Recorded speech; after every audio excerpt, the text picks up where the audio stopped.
Good evening and welcome to Ottawa Experts. I'm your host, Barbara Balfour, and on tonight's show we'll be discussing challenges faced by small to medium-sized businesses. Some of these common challenges include how to find the right people for your business, how to find the right office space, and of course, how to raise enough money for your business to thrive. We've got a really interesting lineup of guests tonight who will speak to those topics. And if you'd like to call in to ask a question, please feel free to call the number at the bottom of your screen. I'm really excited to introduce to you our first guest tonight. You may have even heard his name. When Steve Cody was 15 years old, he started his first business, which turned into the largest window washing company in Ottawa today. This entirely self-taught entrepreneur, he left school in grade 10 and never went back, has since gone on to build and sell 15 different companies ranging from scaffolding to Halloween costumes, and all of those companies remain in operation today. But he kept coming back to the same problem, the lack of a simple, universal tool to deal with the mundane day-to-day of running your own business, whether it's invoicing or inventory or the marketing. After reaching out to a friend from Nortel to design something more user-friendly, Steve realized that he was sitting on a gold mine, and so the Better Software Company was born. His goal in the next 5 years is to achieve $1 billion in revenue. Steve, thank you so much for joining us tonight. Thank you very much. Really appreciate your time. Thank you. Before we get into some of the lessons that you've learned and some of the wisdom that you have to give to some of the small to medium-sized business owners that are watching tonight, I want to get into a bit more of your background story and your passage through the School of Hard Knocks. I speak on behalf of many of our viewers when I say I have a tremendous amount of respect for people who have overcome difficult circumstances to achieve great success. And I'd like to hear a little bit about what drove you, what inspired you along the way to become the businessman that you are today. You know, we didn't grow up with any money, a single mom. University really wasn't an option, really, for us. So you just always had the sense I just had to make it happen myself. 15 years old, my grandfather had saved $1,200 for me by putting $10 a month in a bank account.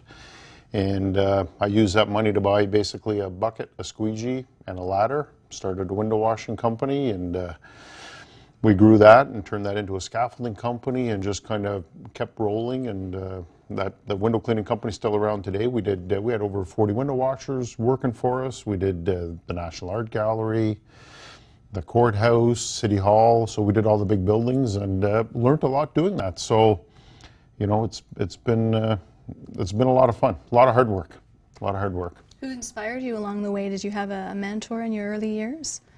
You know, my mother worked hard. She cleaned houses. That's how she raised myself and my sister. So she was a hard worker, and you know, that's just kind of what I knew. Work hard, and good things will come. So, yeah. So how does a guy who until very recently didn't know how to put together a PowerPoint presentation get into the world of high tech? Well, so we build and sell companies, and for me, what was always frustrating is every time we build a company, we'd end up with all these software applications, and I became the IT guy, and I'm not an IT guy. So about 12 years ago, we hired a guy named John. Said, John, can you build me a software application? I'll just run my whole business. So kind of one login, make it simple. So we did that. We built and sold companies, and about 2 years ago, we sold one of the companies called Monster Halloween, so you might have seen them around town recently. And one of the people buying is a local lawyer, one of the top lawyers in Canada in technology. And when she saw the software that was powering the business, she says, "Oh my God, you need to be selling this. It's unbelievable." And I'm like, "Well, what are you talking about?" So, you know, I didn't even realize I had a product. And so we went out, we talked to people, we said, "Would you buy it?" And people said, "You know what, Steve, I was looking exactly for software to run my business." They knew where to get accounting software. You'd go to QuickBooks, or maybe an online store. You'd go to Shopify, but something that did everything they didn't know. So we sold everything we had last August and kind of burnt our ships, as they say, and we started the software business. Lucky for us, my wife saw an ad on Twitter for what they call an Accelerator program in Canada, put on by Terry Matthews. And what's an Accelerator program for those who may not be familiar with the term? It's amazing. So it's basically not. It's like Dragon's Den on steroids. Okay. So over 300 companies pitched to get into this program. From across Canada? from across Canada. And so we applied, and they actually turned us down. So I called them up. I said, I think you made a mistake. That takes courage. Yeah, I admire that. I'm an entrepreneur, so a no just means like you probably take didn't no hear for an properly. answer. Yeah. So went back out, and anyway, so they said, you know what, we think you might be good for the program, but you need to pitch tomorrow. I said, I've never pitched in my life, so I didn't even know how to put a PowerPoint together. So they got a pitch coach for me, and we pitched. And so there were 2 companies selected from Canada. We were one of the 2 companies. So it was 9 months intense program. So they give you a little bit of money, but they just all that mentorship in technology. So even though I had built these companies, and our companies had done over 250 million in sales, technology was extremely different. Just a lot of just not the same as traditional business. So LSpark, that's the name of the Accelerator program, was life-changing for me. And so we graduated out of there in September. We started with 4 people in January, and we're up to 56 people now, and we're adding 15 new people a month. So, wow. So it's been a wild ride. It's really incredible. Good. Yeah. Yeah. So you have a 3-step formula for success. The first is identify a problem that people have. The second step is make sure they're willing to pay you to solve it. And the third step is, of course, as you've already mentioned, is work your tail off. So what kind of research do you need to put in place to make sure that people are willing to pay you to solve their problem? How do you know that enough people are willing to pay you to do that, to make it worth your while? So we started a lot of businesses, and we started Cody Party. My mother was getting married, and I just sold my other business, so we had to go out and rent some stuff, and I didn't like the experience. I thought, wow, that's a really bad experience, and so I said, you know what, I think I'll get in the party rental business. And in that case, we knew people wanted to buy because there's already other people doing it. So that's the research. Like, I just knew there was a problem.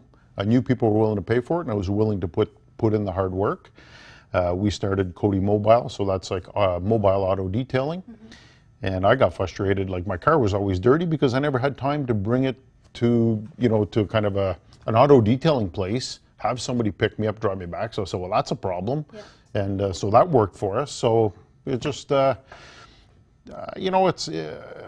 if there is a real problem and people are truly willing to pay for it, if you're willing to put in some hard work, I think, that's, and just really define what you want the outcome to be. Do you want it to be $1 billion company, or do you want to have a great lifestyle? So I think that's not everybody needs to get into business to build something huge. Some people would just want more flexibility, so I think that's an important part to kind of know what you want the outcome to be. Mm-hmm. So. Mm-hmm. Now, you've built and sold 15 different businesses, so you obviously have a lot of experience with raising funds for sort of traditional businesses, and you have experience with the tech side. So can you walk us through the steps of how do you raise capital on the traditional side, and how do you raise funds on the tech side? What are the main differences?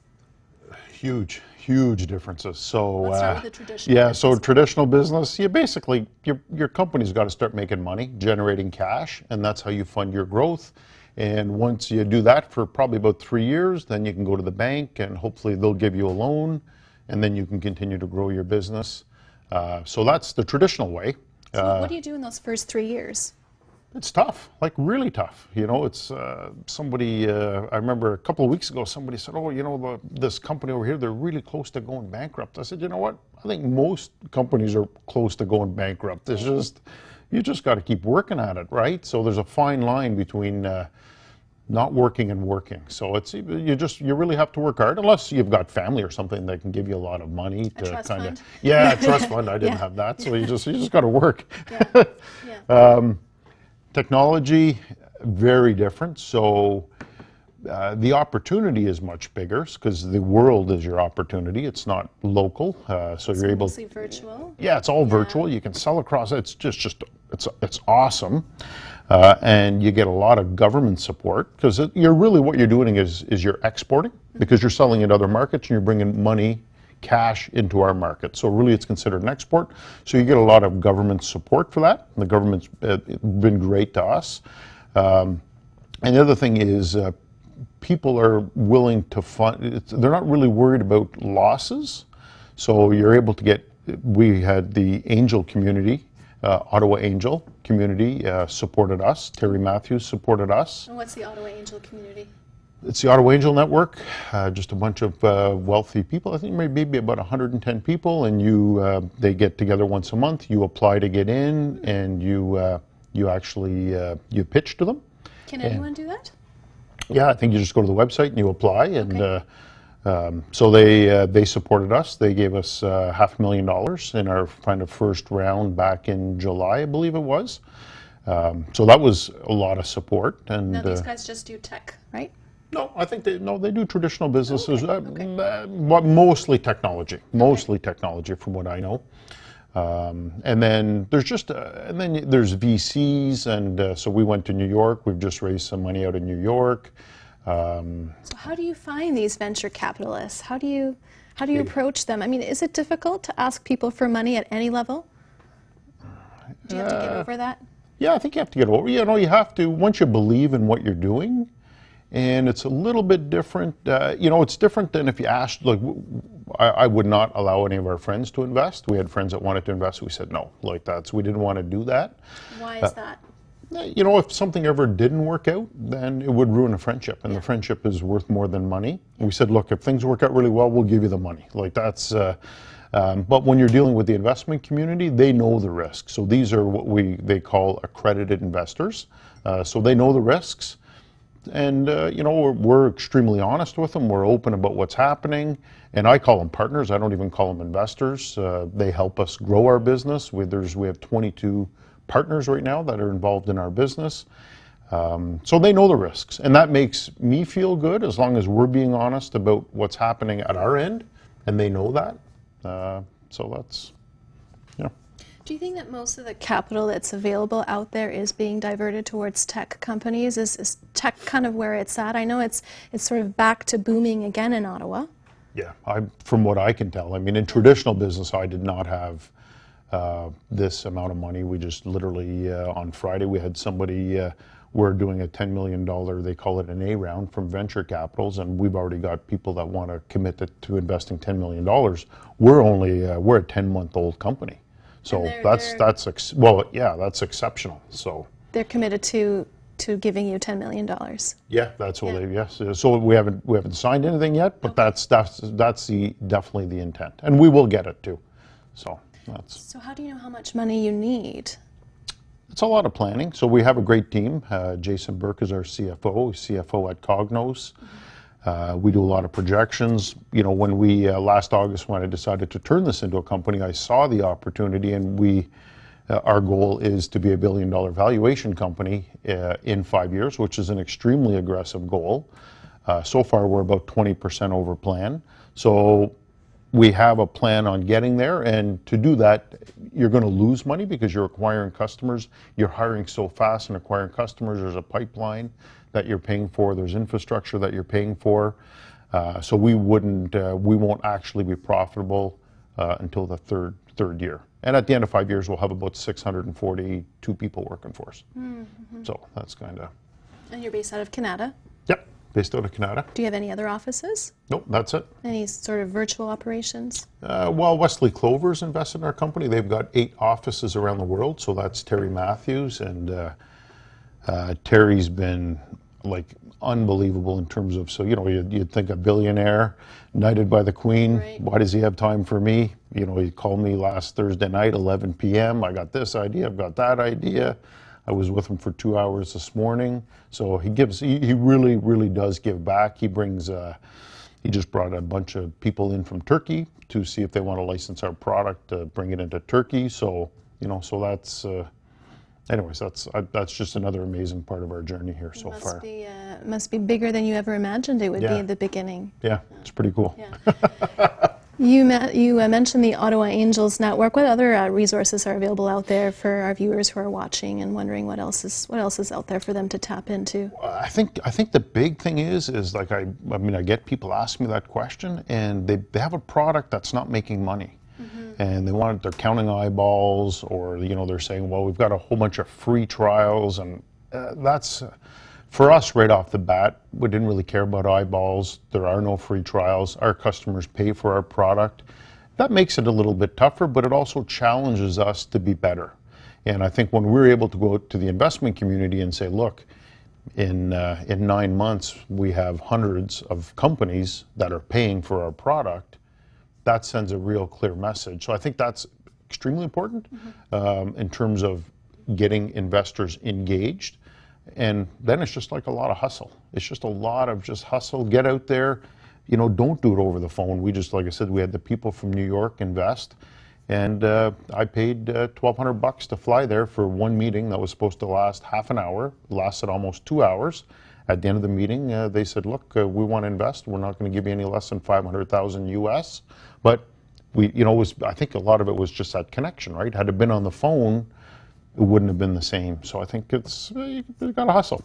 And it's face-to-face. It's building relationships. Yeah, it's building relationships. Yeah. It's still, even technology, like our businesses, people would say, oh, you can't talk to your customers. You have to go to your website and they'll sign up themselves. And I'm like, no, that doesn't make sense. We sell to small business owners. Small business owners, their businesses are built around relationships. Yeah, absolutely. So when they're dealing with suppliers, even though they're on the other side of the globe, could be in Turkey, could be in Greece, you still need a relationship, right? And that's so at the Better Software Company, it's all about the relationship, it just goes back to basics. And no matter how big you are, no matter how large you might get, you still have to be sort of a man of the people. You still have to be accessible. Yeah.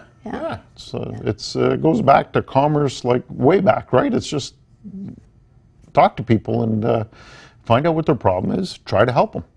So where and when can people find your product? Is it available only online? Will it be available in stores? So they can go to our website, thebettersoftwarecompany.com, and they can get a demo. And then one of our workflow experts will actually talk about their business, see how we can help their business with our software. So it's not just about inputting information and output of information. We're literally trying to help small business owners become better and be more profitable. So they can get a demo, and once they buy the product, then we transfer them over to a success coach, and the success coach gets them all set up, maybe import their customers, help them with email templates, marketing campaigns. So it just gives them all the confidence they need to kind of get going with the software. And I think tomorrow we have a new product launch. I was going to ask you about that. So you've got a really interesting red carpet event happening tomorrow in Canada at your head office. Yeah. So this is open to any small business owner who wants to come. Absolutely. Yeah, it's a celebration. So what are you celebrating? What's happening? Peak 2.0. So Peak 2.0 is just a new release for us. Google Canada sent me to California about 5 months ago, and they were telling us about how Google is building apps, personal apps that'll make their way into the workplace to influence the workplace. So we said, okay, that's probably what people are going to get used to. So we went back, we said, let's Googleize our platform. So we're all Google Angular, and so we've redone the whole UI, the user interface. It's all for mobile. It's literally going to be the best small business software in the world. Like, I could go on for a long time telling you about the features, but it's awesome.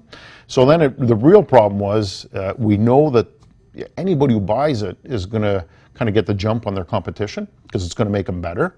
So we said, how do you symbolize that? And I said, well, what about a kangaroo? Like, that kind of symbolizes jumping ahead of something. So then we kind of laughed, and then we said, oh, no, let's get a kangaroo. So then the problem became, well, where the heck do you find a kangaroo? So anyways, we wanted a big kangaroo, so we had found an 8-foot kangaroo, but he wasn't very social. So we thought that might not be a good idea. A room with about 300 people, a lot could go wrong. So we did get another guy, about a 5-foot kangaroo. And wow. So I think it's going to be, it's a symbol. I think they're beautiful animals, very, very friendly. So we're really excited, and it's created a good buzz for us. So where can people register to go to this lunch and to hang out with this kangaroo? Well, we're at 303 Terry Fox. Okay. They can go to our website, the Better Software Company. You can go to contact us. The address is there. The party is from 6 till 9 p.m. And we do have a draw for local businesses, so we will be giving away an iPad at the end of the night. But it will be very busy, so if it's you know, if people have a hard time getting in or anything, we apologize, but there is going to be food, there's going to be drinks, we have magicians there, so we have a DJ, like it's a good party. I'm really excited. Yeah. I think you might see me there. I'm intrigued by this Awesome. kangaroo. Thank you so much for your time and for coming in tonight. Perfect. When we come back from the break, stay tuned. We'll have Margo Crawford coming in to speak to us about how to find the right team for your company. Don't go away.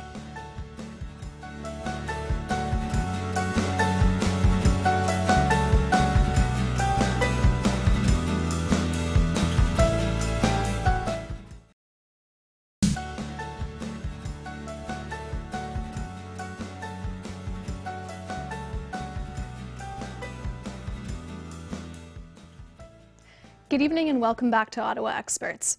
I'm excited to introduce you to our next guest, Margo Crawford. She's the president, CEO, and founder of the Business Sherpa Group, providing HR, finance, and marketing support to small and medium-sized businesses. She's also the co-founder of one of Ottawa's most successful startup companies, Marathon Networks. Thanks for joining us, Margo. You're very welcome. We're interested in hearing your thoughts on recruitment, retention, and putting together the perfect team. Yeah. So when it comes to building your team, how do you find good people? Well, I mean, fortunately now, the ability to find good people is right at our fingertips with social media and LinkedIn and so on. You know, so we have access to talent that comes to our doorstep. But I still think that it still comes down to connecting with people. You really have to know who you want, and you have to spend some time getting to know different people. So there's actually really, even though you have a lot of people available to you, there's not really any shortcut. You still have to spend time getting to know people and finding the right team. So what are some of your favorite ways of recruiting people these days? Well, it still is very much social media and looking into that talent pool that's available to you. But I really tell a lot of people, you know, you've got to be thinking of yourself a little bit more of a scout. And that doesn't mean you can just recruit reactively. You know, all of a sudden you have a position available and you go out and find someone. It's really understanding where your business is going and understanding what needs you're going to have in the future. And that really is scouting when you think about it. And then opportunities present themselves to find some really, really talented people that you might not need today, but you might need soon. And you can find ways to make that happen. So I really like that concept of scouting. So that sounds like one method of putting together a plan that enables you to be more proactive rather than reactive. What are some other things that you can do to kind of stay ahead just a bit? Yeah, I think it's a really critical point. Most people are so busy doing their work. Organizations end up being very static.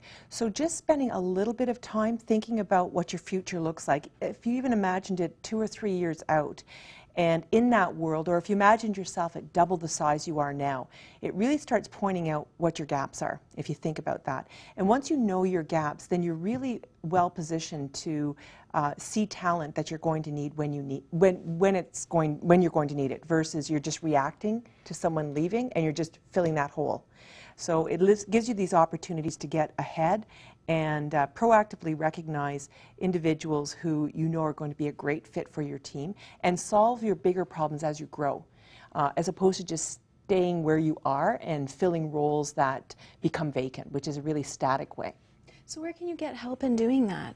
Well, I mean, still the traditional methods. Obviously, there's recruitment firms and so on that can help you.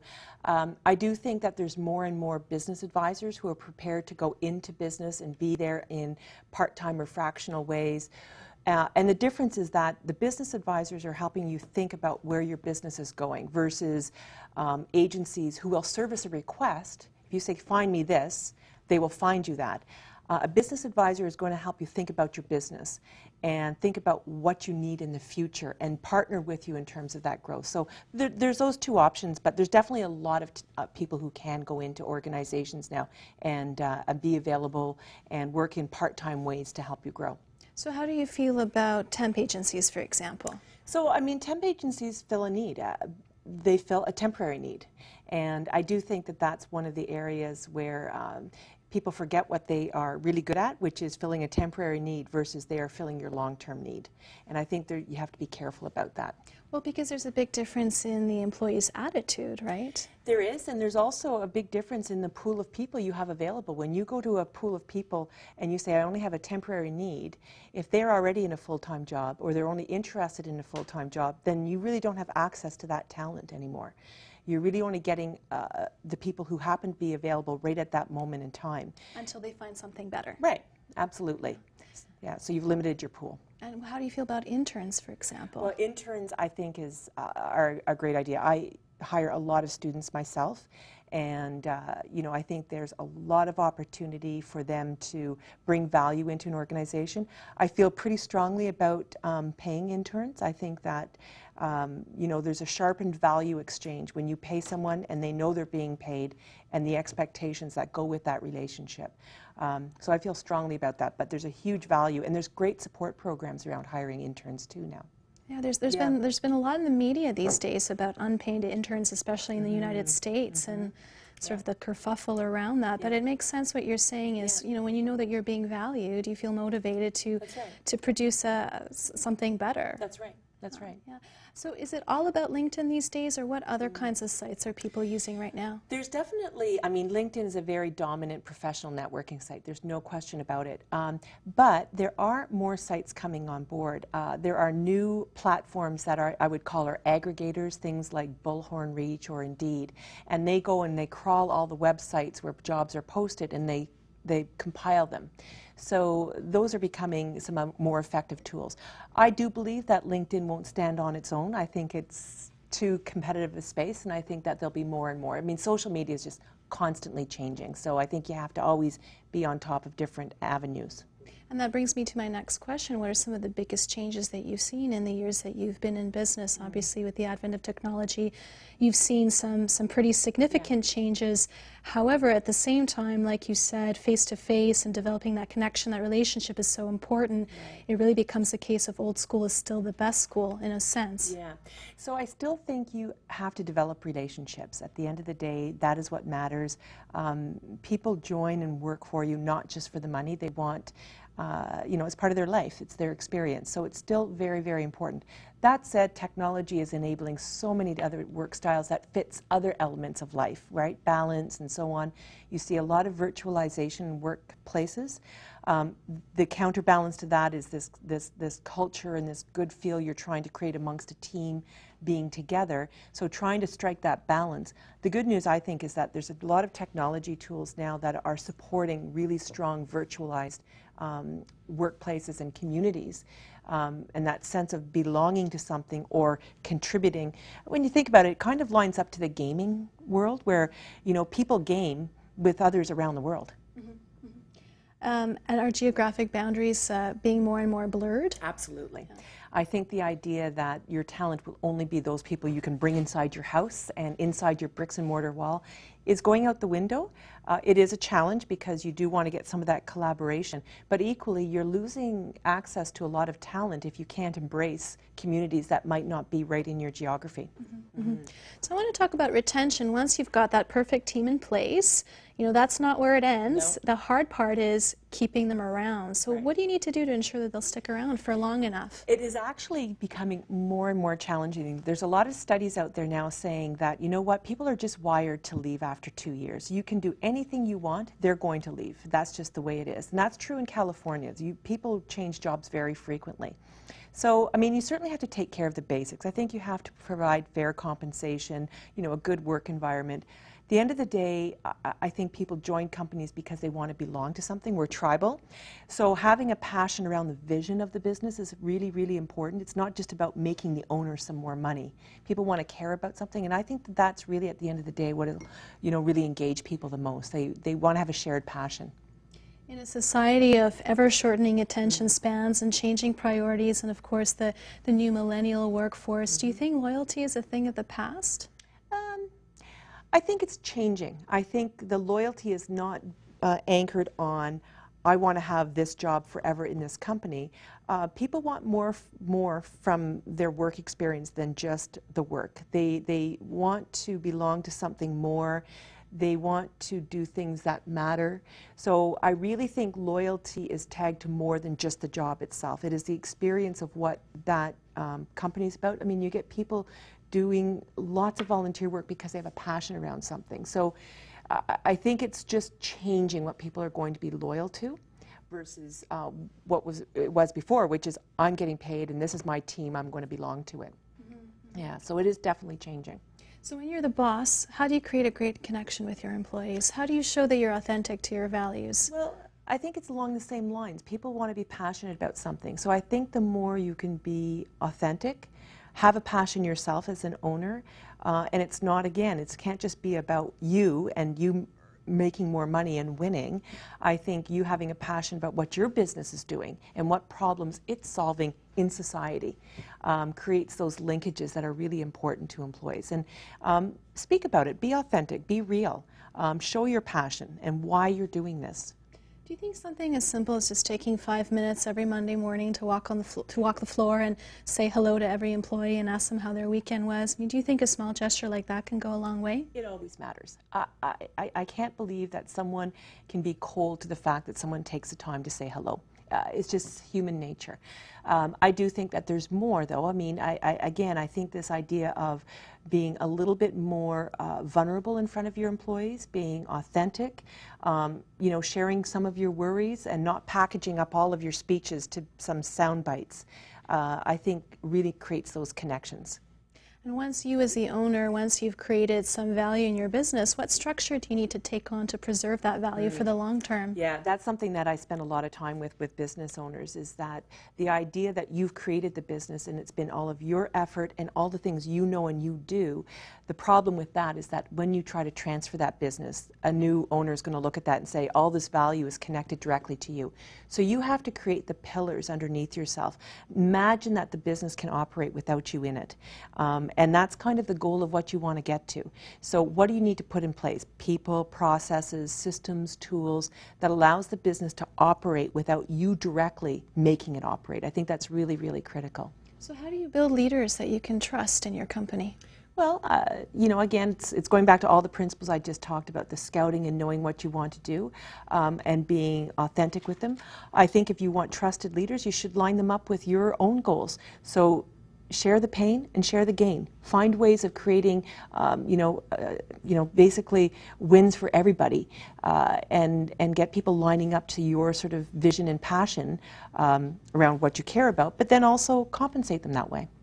And how do you avoid getting caught up in the day-to-day operations when you're doing all that? Well, I think you have to be very smart. Sometimes there's some very basic support that you should put in place. I had that example where I was operating my business, and one of the critical hires I made was getting someone to help me with my business operations. So I wasn't spending the time pulling together all of my invoicing and so on. So you're spending time doing things that are not building value. It's just making the company operate. So do something about it. Don't just continue to do it. It's easy to say, I don't want to spend the money, but sometimes there's smart spending you need to do. Mm-hmm, mm-hmm. Yeah. And you've talked about how salary isn't everything, but I do want to touch on compensation and benefits because that's what pays the bills at the end of the day. But there's sort of creative ways of sweetening the package for employees. What are some options that are available out there? So, I mean, base salary will only take you so far. You have to take care of it and do it well. And sometimes as a small business, you don't have a lot of latitude just to throw more money on the table with bonuses. So I do think that there's ways you can create more value to what your employer value proposition is. Sometimes people want flexibility. Sometimes people want time. Sometimes they just want to be part of decisions and be part of building a business, the excitement around that. Be connected with cool technology and grow themselves. So don't lose sight of those opportunities. They're actually really, really meaningful, and they create that connection. There are ways to share in your profits, and if you set it up properly, you can actually show people how they can, by being aligned with you, get something from it as well. So there's nothing like lining people up with your own values and your vision and the goals you're trying to achieve in many different ways. So what kinds of customized small gestures could you extend to your staff? Something as simple as knowing that someone has, you know, a real interest. Let's say they enjoy horseback riding or something like that, that they really enjoy horses. So you make the point of doing something connected to that, that you're giving them, you know, some free riding time or something. So, I mean, yes, you can give gift certificate, dinner certificate, but going that one step further to saying, I actually know something about you and your situation. And, you know, here's something that is telling you, it's a gesture, it's something, but it's also creating a connection to your personal side. And I think those make a huge difference. It says, I see you. You're not functionally invisible. You're not just another number. Yeah, you're not just a person I'm using to, you know, drive profit for me. I actually understand you're a person and you've got interests and I'm interested. Yeah. What are some of the benefits that are available to small and medium-sized businesses? You know, there's actually a lot of benefits. I think one of the big things that I notice a lot with small businesses is I can't offer my employees any benefits. And there's really, really good packages that you can offer. I mean, it won't necessarily be the massive benefit plans, but frankly, most people want some pretty core things, not all of the bells and whistles of big plans. And there's really good packages that, I mean, as small as 2 employees, you can offer benefits. What kinds of benefits? Oh, I mean, health and dental and all the usual types of benefits that, you know, are pretty practical but necessary, and they help. You can do other things as well, but I think if you can try to think about taking care of those basics, it takes a worry off of people's mind, those types of benefits. You know, otherwise they're worrying about them if they're self-funding them. In the case of an emergency, for example, or... Yeah, that's right. So where would they go as a small to medium-sized business owner? Where would you go to see those benefit package options that are available to you? So there's quite a few providers now who are brokers that offer those. I mean, we have several that we make recommendations. I'm happy to do. I don't want to necessarily promote one over the other, but there's some really, really good firms who are not necessarily just focused on servicing big companies. They are really focused on small business, and so it doesn't take much to find out about them if you look them up. But they are specifically focused on, and they are brokers, but they are really good at servicing small.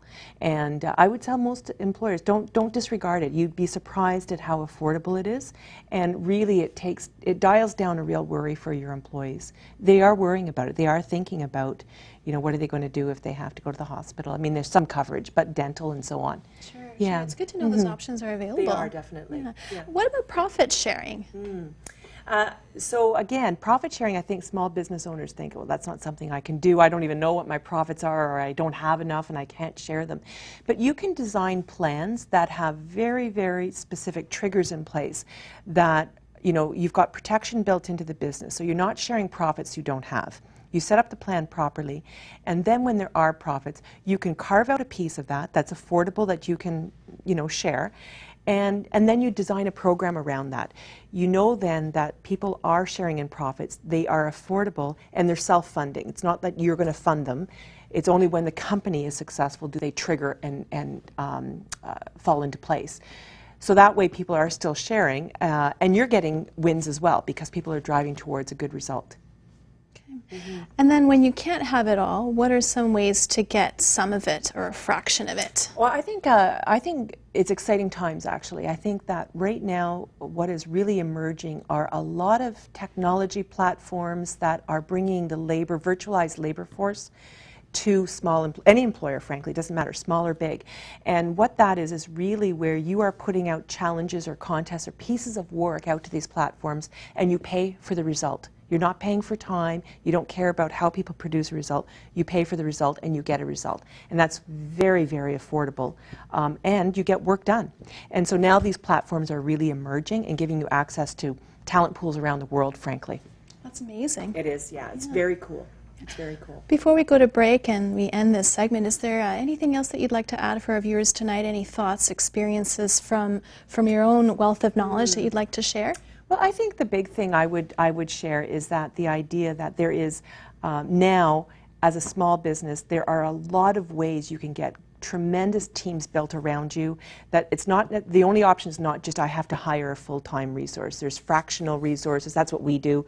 You know, we put fractional HR, finance, and marketing to businesses. And there's tons of others. There's individuals who do this, and through these marketplaces with platforms, I really feel the time is here now for small business to succeed. They can punch way above their weight with all of these different options that they can resource a team and not just think I have to hire it all. Where can people find you to access your wealth of knowledge? So, I mean, we're located here in Ottawa. We service beyond Ottawa as well. And our website is www.businesssherpagroup.com.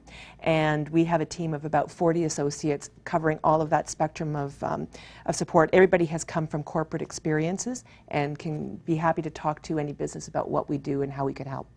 Thank you so much, Margo, for coming in tonight. It's been a real pleasure. Yeah, Thank great. you. Thank you. Thank you.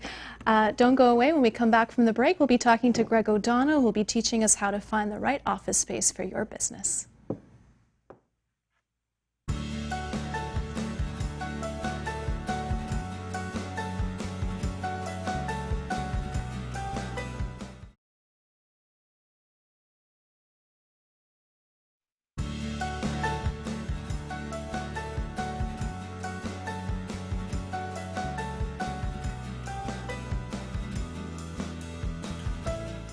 Good evening and welcome back to Ottawa Experts. I'm your host, Barbara Balfour, and here with us on tonight's show we have special guest Greg O'Donnell, who is a commercial real estate broker, has been in the industry for 28 years, and is the founder of Plant Your Flag Commercial Real Estate Services. They specialize in small to medium-sized startups and medium-sized organizations and help them land the office space that they need to thrive. Greg, thank you so much for joining us tonight. Thank you, Barbara. You've been in the business for almost 30 years. What are some of the biggest changes that you've seen during your time? Well, going back 20 years ago, when we had quite an extensive tech boom in the late 90s, we had a lot of technology firms that were raising large amounts of capital, and they were able to go out and lease a lot of office space, hire a lot of people, buy brand new furniture, brand new business systems, brand new computers, and today, technology firms that are out there recruiting people, as you know, based on our previous hosts and previous guests, at a much smaller scale. They're using small amounts of office furniture, they're buying IKEA furniture, they're raising a lot less money, so we're seeing the office space requirements change. What's happening is people are using a lot less space per person. At one time, we were using a standard of 200 square feet per person. Today, we're using 7,500 to 125 square feet per person. People are putting a lot of people in a small space. That's creating a lot of challenges for owners of real estate.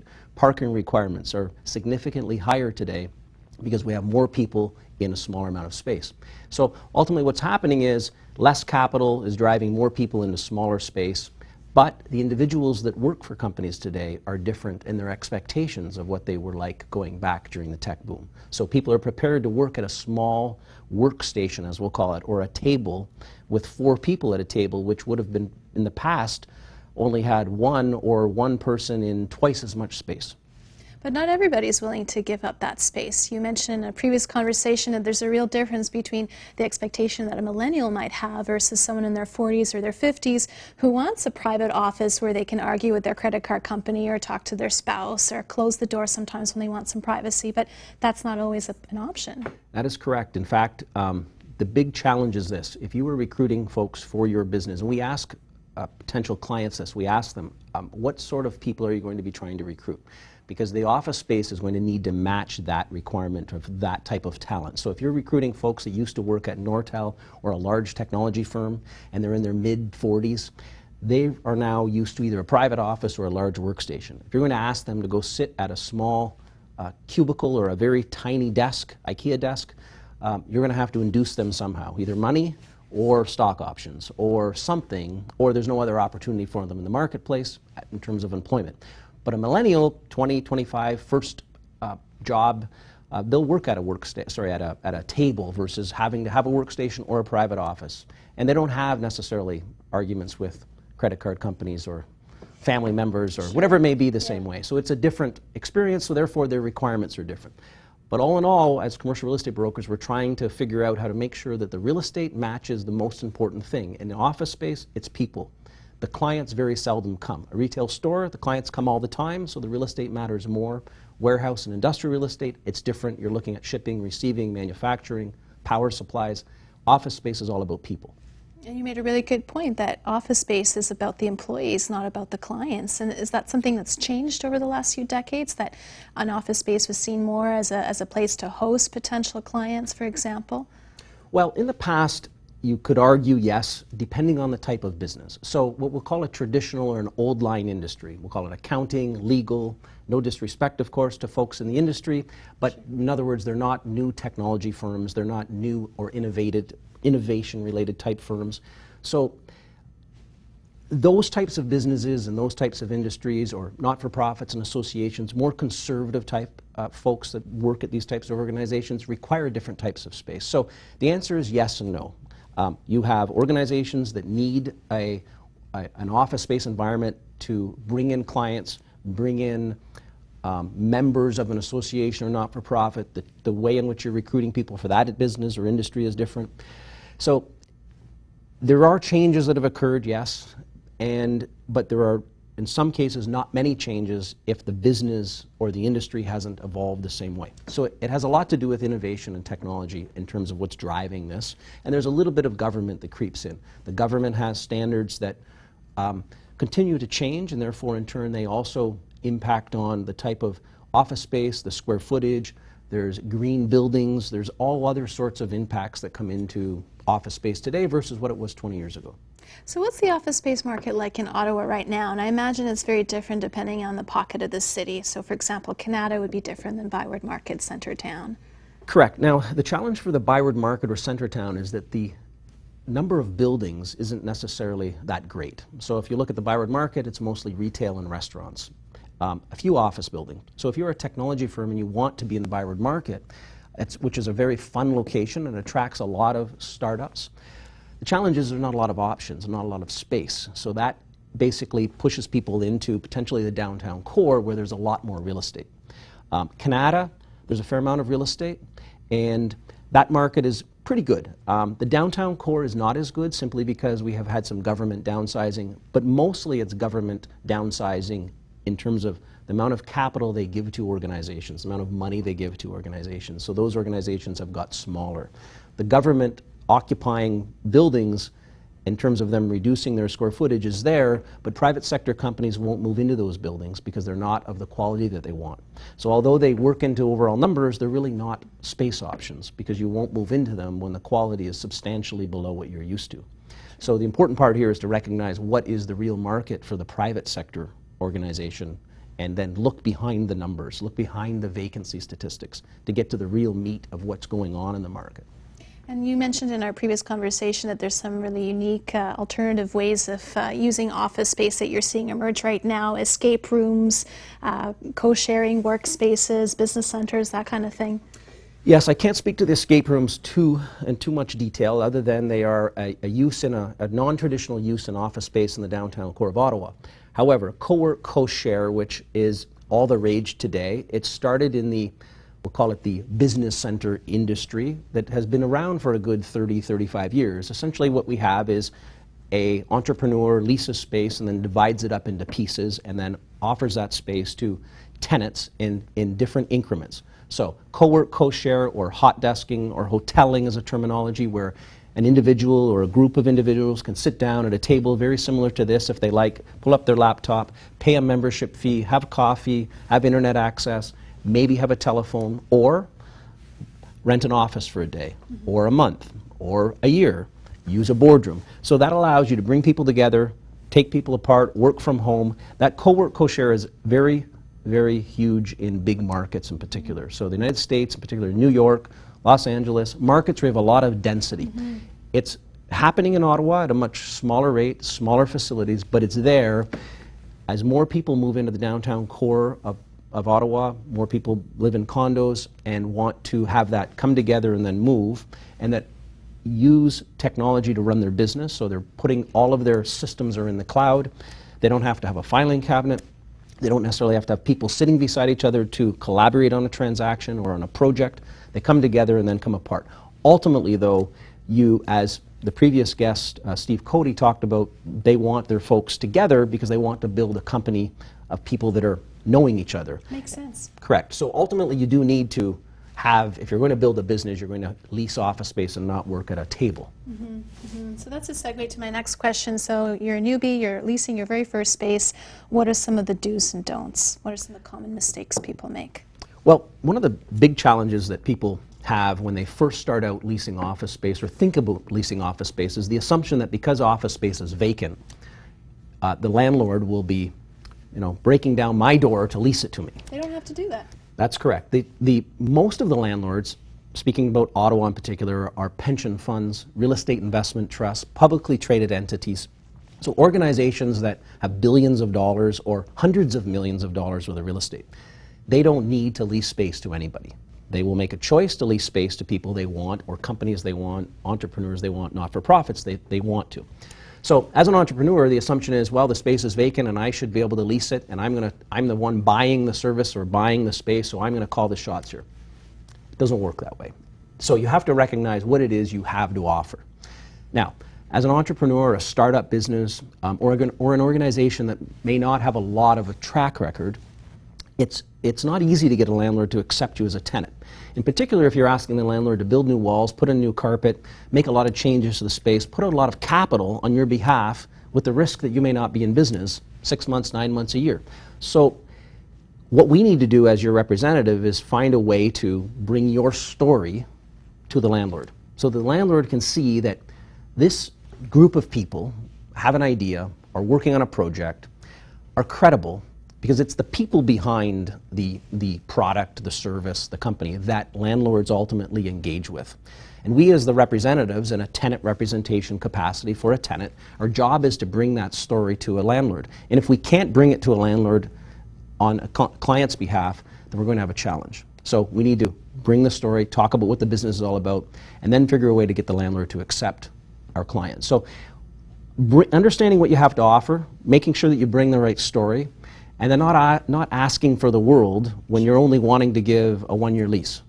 So landlords look for 5-year leases or a 3-year lease, and when you want to bring them a 1-year lease, they're wondering why they're having a conversation with you when they could lease the space to somebody else. So the big issue here is bringing something to the other party so you can put together a deal. And it's deal making, right? So if you try to make a deal by not offering the other party something of value, then you're generally not going to make a deal. Makes sense. So when it's time to renew your lease or terminate your lease, or maybe you want to negotiate a lower rent, how do you do that? Well, for a business or a not-for-profit association that has a lease coming due, ultimately what we're trying to do is make a decision on whether we should stay or whether we should relocate. And generally what's happening for those companies that would actually like to stay, they're also looking to try to save money. So we as commercial real estate tenant representative brokers are trying to create competition. We're trying to get other landlords to compete for your tenancy. And as we all know, generally speaking, competition creates an overall better transaction, a better outcome for you as the tenant. So we're trying to negotiate terms into agreements so that, for example, if a company or an organization was expanding or thought that they would be expanding and they were concerned, if I sign this 5-year lease, how do I get out of this lease? I have this obligation and it's going to limit my ability to grow my business. So we can in some cases. Now all of this is market dependent. So if the market is a landlord's market, it's harder to do than when it's a tenant's market. And that can change depending on where you are in the city that you reside in. In Ottawa, it's difference between downtown and Canada. So in Canada, it's harder to do some of these clauses, which is the right to terminate your lease if the landlord cannot provide you with extra space. Okay, so you want to protect yourself for that right to expand. Now, a landlord that has 10 buildings, they generally can agree to that clause because they know they will find you other space. They always want expanding tenants. But if you're going into a building as a tenant that has only a landlord that has 1 building and it's full, and you say to the landlord, I'd like the right to terminate, if I can't find you space, they're going to have a problem because they generally are knowing in advance that they're not going to have space available to you. So they're going to probably say, look, I can't do that. I want you to stay here for the duration, or I'd like to get somebody else for the duration. So there's ways in which we try to negotiate terms and clauses and leases to create flexibility and to create savings, etc. You're a big believer in the startup community, obviously, and you're hosting 2 events, one in the Byward Market, one in Canada. Tell me a little bit about that. So we host 2 events. They're called Startup Drinks Byward Market, Startup Drinks Canada. And basically we bring entrepreneurs together for a drink at one of the local restaurants. And it's basically a networking function. There's no speeches, no name badges. It's pure networking. And we have generally roughly about 100 people register for the Byward Market event. We get a little less in Canada because it's a drive-to event. People often will walk from their office. We host them, and it's basically at a restaurant. It's it's basically There's no cost to attend, and we get a good turnout. So about 35 to 55 people attend. And they can register through Eventbrite? You can register on Eventbrite. They're the last week of November. We have Monday and Wednesday. Perfect. November 23rd in the Byward Market, November 25th in Canada. That is And correct. it starts at 5 p.m.? 5 p.m., so you can leave right from the office, come for a drink, meet some people. We get all sorts of entrepreneurs there. We have people starting companies, people wanting to start companies, people that are looking to maybe finance companies, although we don't always know if they're there for that reason. And it's a whole host of different folks, so different types of businesses. Sounds great. Well, we're just about out of time, Greg, but thank you so much for coming in to talk to us tonight. We appreciate your expertise. My pleasure. Wonderful. Thank you, Barbara. Thank you so much for watching tonight. Be sure to tune in next week for my show on solo dining and solo traveling. Thanks so much for watching. Have a good evening.